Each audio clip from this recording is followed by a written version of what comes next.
Hi, this is Matt, and the purpose of this video is making exceptions for other people. Don't do it. We could just stop right there. Don't do it. Be done with it. Don't need to move on. But someone's going to want to know why, so here we go. When you make an exception for someone who needs you, you're going to find out that you're going to have to make another exception for them later on, and then another exception, and then another exception. For example, there's a popular kids book called Give a Pig a Pancake.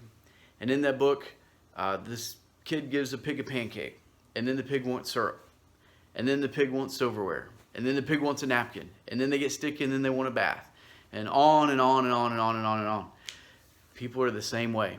Again, when you make an exception for someone, they're going to expect you to do it again and again and again. The second reason you don't make an exception for someone is that you put yourself in a vulnerable situation. When you make an agreement outside of the norm, and that agreement depends on that other person doing what they say they're going to do, and then they don't do it, you're in a more vulnerable situation than if you just said no in the first place. The third reason is Pareto's 80-20 rule. 80% of your problems are going to come from those 20% of the people. And so it's just better not to do it in the first place, right? If you have great policies in place, stick to those policies. I know we want to help people. I work in sales. I love people. I want to help people. I do it all the time. However, I also work in real estate, and we have fair housing. And so I have to be careful. If I help one person one way that I don't help another person in the same way, it could look like I'm showing favoritism. And so depending on what industry you work in, that's something that you want to be careful of. Again, if you make exceptions for people, you're going to have to make another exception for them. When you do that, you put yourself in a vulnerable situation. And then most of the time, those people never follow through with what they need you to do in the first place.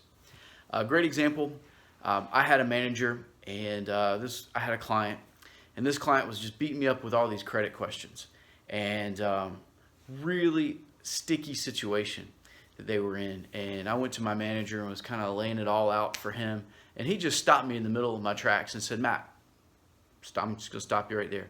The reason they're asking all these credit questions is because they don't qualify, right? If it wasn't an issue, they wouldn't be asking about it." And so again, there's a reason why these people are asking for you to make exceptions.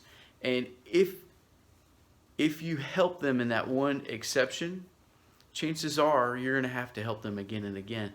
And most of the time, their problem is so much bigger than what you can fix. There's so much more going on behind the scenes that no matter what you do, you can't help them.